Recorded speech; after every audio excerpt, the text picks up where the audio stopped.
ikan tongkol asap dan juga nasi jagung rasanya kayak gimana? Kita undang langsung. Tongkolnya langsung undang. Ceritanya ada orangnya di sini soalnya. Ya. Tapi enak banget kayaknya itu untuk referensi Sambel enak, makan Pak. siang pemirsa itu Sambel bisa enak. banget. Di Jalan Pondok Kelapa, jangan lupa cari kelapa. Salah. Lanjut Mas Anggi. Kita lanjut ya. Kita balik lagi nih pengen nanyain ke Mas Anggi. Mas, itu kan tadi experience-nya udah puluhan gunung didaki tuh. Iya. Itu yang paling susah yang mana sih? Kalau paling susah orang kan menganggapnya Everest Base Camp kan. Pastilah. Nah tapi menurut aku yang ke jalan itu yang paling susah adalah Gunung Loser Di mana tuh? Gimana tuh? di Aceh. Karena itu butuh waktu 12 hari 12 malam dan total perjalanannya itu selama 110 km. Dan itu gunung trek terpanjang di Asia Tenggara.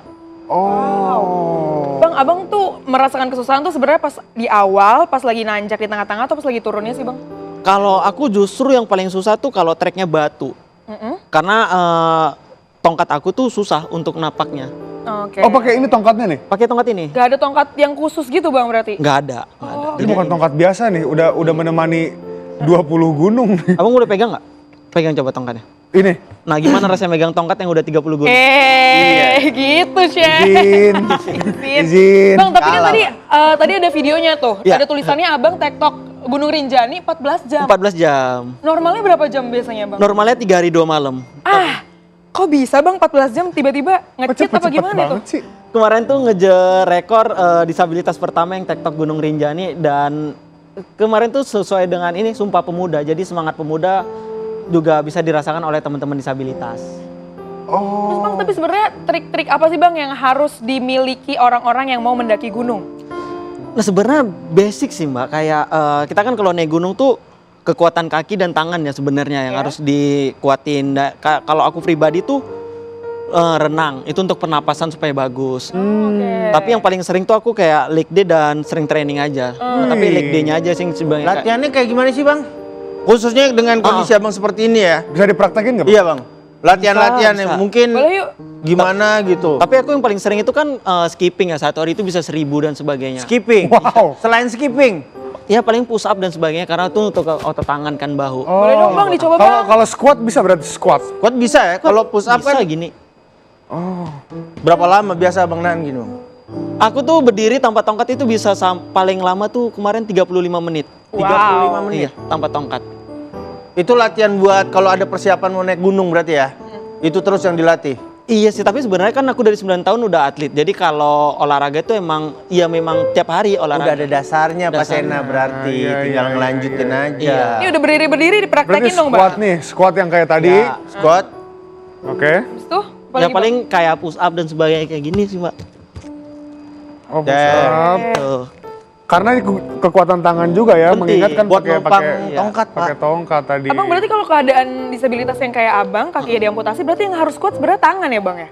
Iya sebenarnya, karena kan aku jalan pakai tongkat kan tangan. Tapi kalau orang bilang kan ketiaknya sakit atau enggak, nah Iya. itu sebenarnya settingannya gimana. Kalau ketiaknya sakit berarti tongkatnya yang terlalu tinggi gitu. Oh, terlalu Karena bebannya harusnya kan di tangan bukan di ketiak. Semua bisa diatur lah Bang ya. Bener, makanya belajar. Oh, gitu gitu. Dimarahin. Boleh duduk lagi, Bang. Boleh, Baik Bang. lagi Bang. Bang, tapi bang selama abang mendaki itu ada kondisi-kondisi yang kurang enak nggak sih bang? Aman aja sih mbak menurut aku, karena kan orang selalu bilang kayak naik gunung tuh kan serem gini-gini gitu dan bahaya. Nah tapi menurut aku resiko itu bisa diminimalisir kalau kita memiliki persiapan yang matang. Oke. Makanya kalau kita mau naik gunung, mau olahraga se ekstrim apapun, kalau persiapannya matang ya pasti aman jaya aja. Kalau abang nih sebagai disabilitas, gimana cara abang biar aman jaya sampai naik gunung sampai turun gunungnya juga bang? Apalagi bukan Tetap aman. bukan lebih ketakut sih, lebih kecapek sih. Iya. Gimana bang? Kalau aku yang pertama observasi dulu kan, treknya seperti apa gitu dan latihannya matang. Tapi yang paling penting ya tujuannya mau ngapain.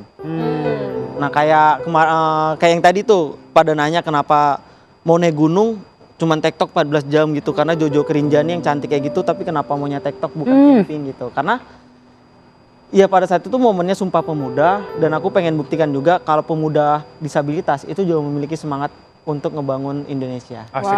Ngalahin orang normal loh. Iya. Tapi ngomong-ngomong semangat juang nih. Ya, Mungkin Bang Anggi juga tahu kan yang kasus yang anak 17 tahun yang ditemukan tewas di Gunung Slamet. Ah. Itu Bang Anggi ngeliatnya gimana Bang? Enggak tewas kok, Bang. Tewas. Tewas. Oh, tewas, Bang. tewas. Tewas. MD. Baru dikasih tahu nih. Baru Kasih kemarin. tahu sama siapa? Tuh. Tadi. Tuh. Oh, oke. Udah. Oke. Turut berduka lah soal masalah ini gitu.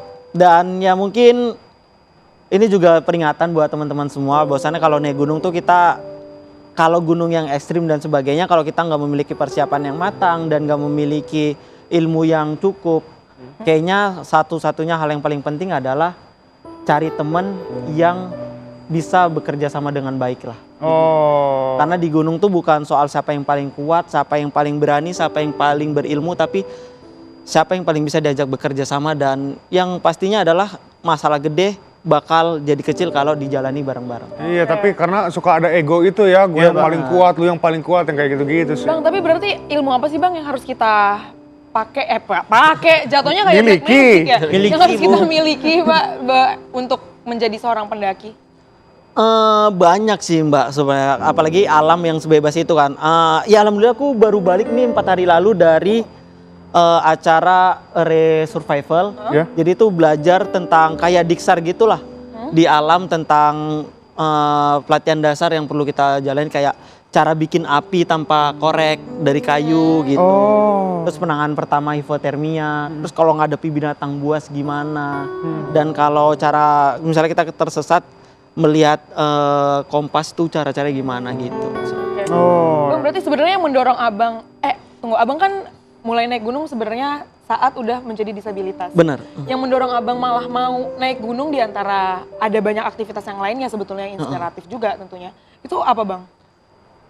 Karena pada saat itu tuh yang hype banget itu adalah naik gunung. Oke. Dan naik gunung tuh adalah salah satu olahraga ekstrim kan Mbak. Dan naik gunung tuh adalah salah satu caraku untuk kedepannya hidup lebih aman, damai lah gitu. Karena aku tuh dulu sempet takut nikah karena aku takut anak-anakku, pasanganku nanti tuh dapat ejekan karena memiliki pasangan kayak aku lah. Ayah seperti aku yang memiliki kekurangan. Tapi ketika aku punya rekor bagus dan banyak prestasi-prestasi, menurut aku itu bisa ngebuat mereka percaya diri lah. Bahwasannya walaupun aku memiliki kekurangan, aku juga memiliki prestasi yang baik. Iya. Keren. Bang Anggi, waktu naik gunung sering ketemu ayam gak di gunung? Gak ada ayam Bang. Gak ada ayam? Gak ada ayam. Ini saya punya video viral ayam kaki naga. Mana coba lihat. Gimana caranya ayam di gunung?